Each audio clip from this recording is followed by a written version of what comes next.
March Madness is living up to its name. A lot of close games, a lot of fantastic finishes, and this weekend we saw plenty of that.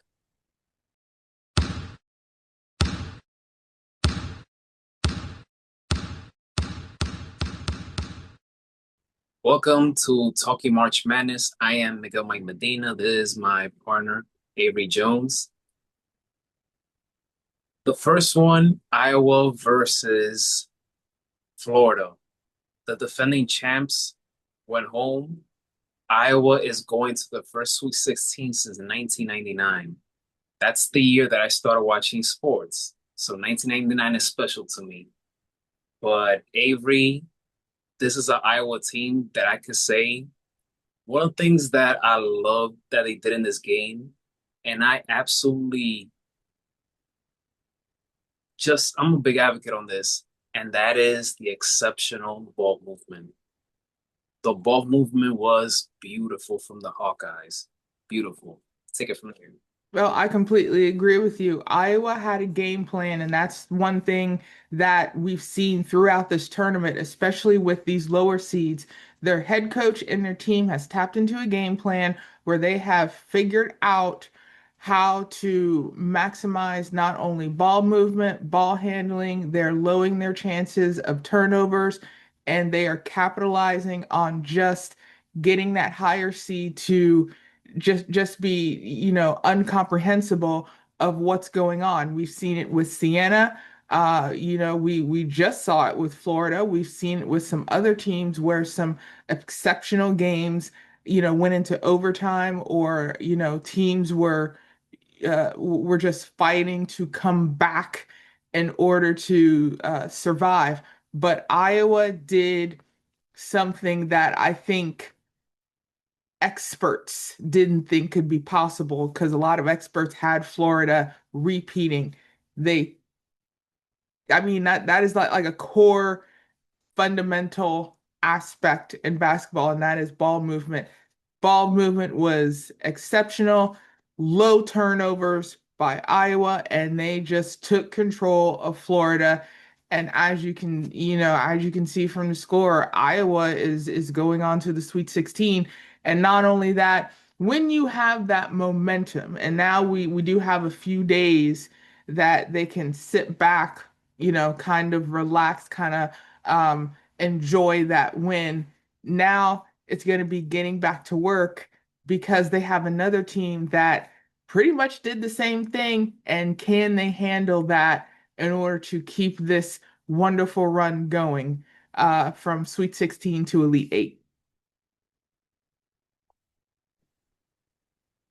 This is a very special moment for the city of Iowa and its fan base and the program.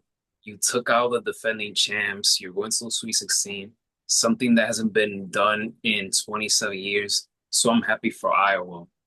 The next one, Avery, Tennessee versus Virginia. What a game this was.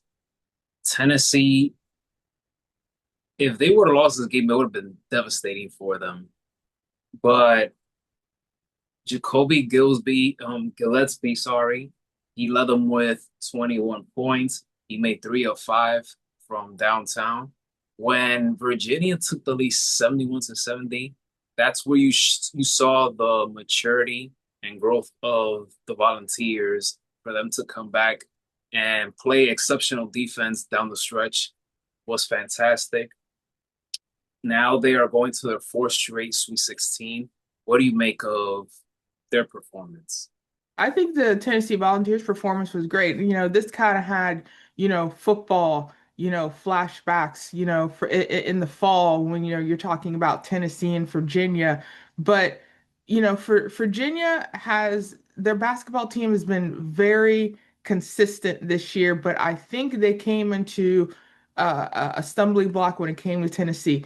Tennessee has kind of been under the radar in the SEC to where that if you're playing them, you think you have them figured out, and then all of a sudden, the tide will turn and they will take over, which is literally what happened to Tennessee. Virginia just thought they had it in control, and Tennessee just went ahead and took over. And that's one thing when it comes to these games in March Madness. There are some games where you think, once the lead, especially if it's a double digit lead or a good lead, works to the benefit, that can be taken over in a heartbeat. And we saw a couple of those games over the weekend where a double digit lead just did not stay that lead and teams crawled back. And one thing that Tennessee has done, they have been very consistent. They have been very congeal when it comes to they're not panicking if they're down a good amount of points. They just chip away at the score, and we have seen that.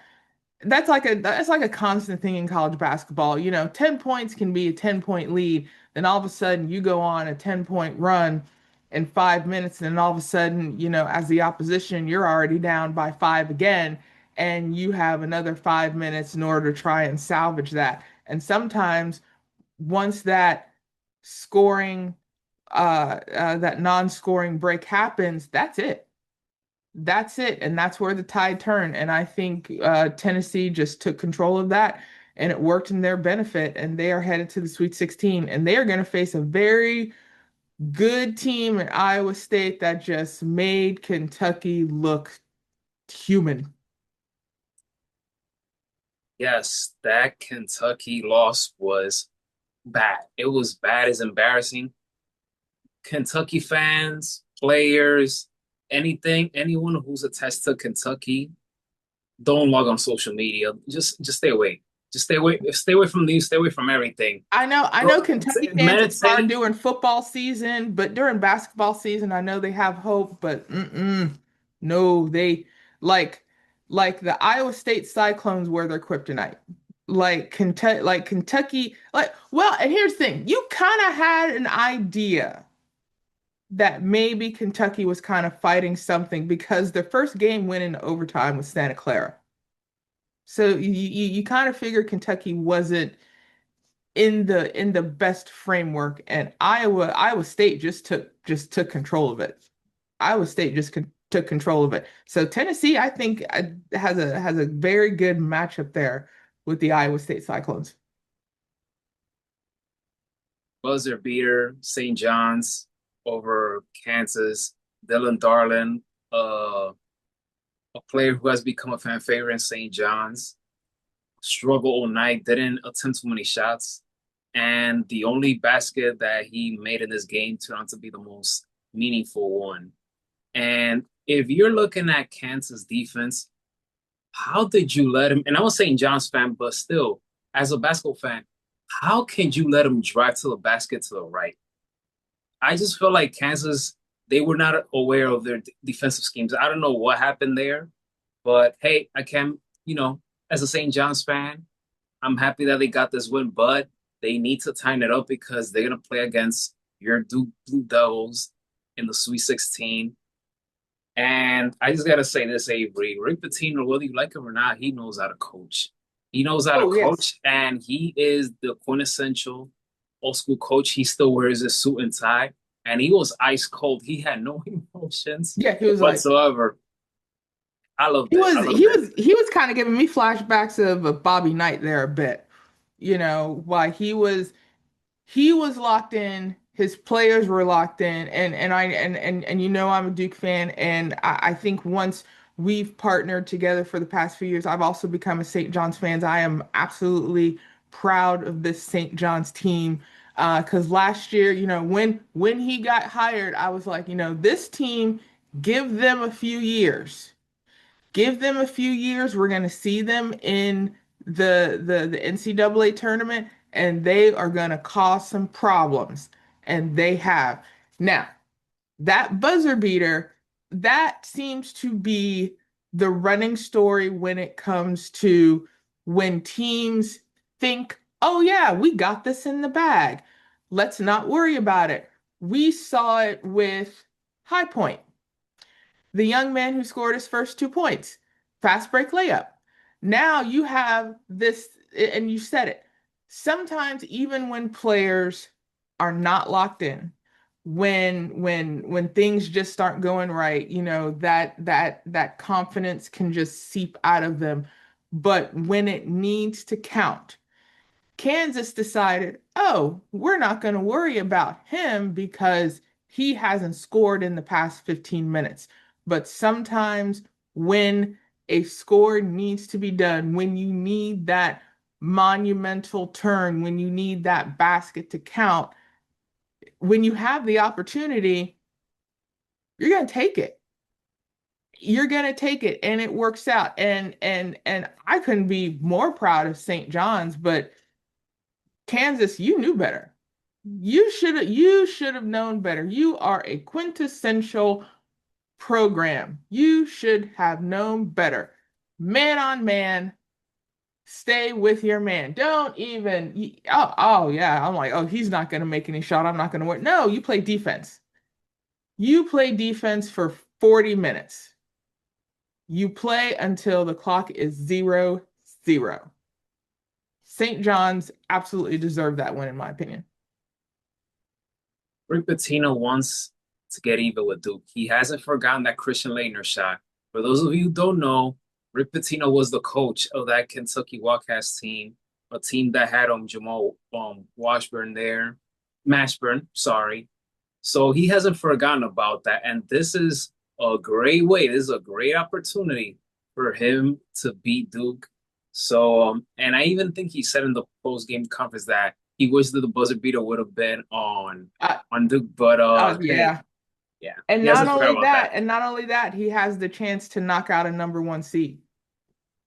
He has the chance to knock out a number one seed. So I think that's also in the back of his mind. But when you've been a part of college basketball for so long and you've seen kind of the history of college basketball that he's been a part of, oh man, little things here or there. Even though Coach K isn't on the bench for Duke, I'm like, he's kind of like, hey, for me, it's Duke. Come on, gentlemen, what can you do for me? What can what can St. John's do for me? And like I said, this is only his third year, top five seed. I think last year they were 12. So I mean, this is and then the first year, um, Big East final with UConn, hung in there but didn't get the tournament. So, but yeah, I mean, so far, first 3 years, St. John's, I think, even if you're not a fan of the coach, at least be a fan of the team because these young men are like anything in college basketball. When you have a history, it's kind of like one of those 10 commandments of honor thy legends. The legends of St. John are kind of looking at this team and thinking, hey, something special is going on here. We got to pay attention. And to wrap it up, Avery, we can't finish this without talking about Vanderbilt, Nebraska's thrilling 2 minutes. Those last 2 minutes were indeed true playoff atmosphere. Vanderbilt almost, and I repeat, almost crushed the soul of Nebraska, but it rimmed out. Go ahead. Yeah, it's that game was, the meme Martin Scorsese absolute cinema because it absolutely was. This was literally a back and forth, shot for shot. If you can do one, I can do better. And one thing that I love about March Madness for as long as I've been watching college basketball and getting into college basketball, especially during tournaments, when a buzzer beater and you can see it. It's almost like slow motion, not like TV slows it down, but it's almost like you're seeing it in slow motion and you can see the soul leave players' bodies if that shot goes in. But just as you can see the soul go out of, the young man who the shot almost went in. And even though for those that make that winning shot, live forever, the ones that, miss, there's there's something that, kind of hurts a bit, but at the same time, it's like, you know what? I missed this time. I'm not going to miss another time. But this Vanderbilt team, just like their football program, this Vanderbilt basketball team is doing something special. So we definitely need to be careful and watch out for Vanderbilt, especially in the next coming years where they are building a program that instead of other teams looking to, oh, that's no big deal, kind of as a kid, oh, you see that one player coming up for kickball, and they're like, come in. No, no, don't do that. Ask Nebraska. They nearly went home. Even though Vanderbilt's back on their way to Nashville, man, they're going home with their heads held high. They're going home with their heads held high. There are some teams that are going home from this tournament that need to go in their room, pull the shades, get their favorite blanket, and just wrap themselves in a burrito. Other teams that are going home can hold their head up high. Vanderbilt's one, even VCU, even though they kind of got their loss handed to them by Illinois, they can get they can have their head held high too. But I mean, that's kind of the joy of March Madness and also the heartbreak of March Madness. So it's a shocking loss for Vanderbilt, but they should definitely be proud of themselves because, even though they're home, they're probably rooting for Iowa. I'll bet you anything when they get back to school after classes, they're like, hey, let's watch the Iowa Hawkeyes take down these Cornhuskers, take down these Cornhuskers. So that's it's the joy and heartbreak of March Madness, but it's something we love to see. And at the same time, we know there's still more that can happen.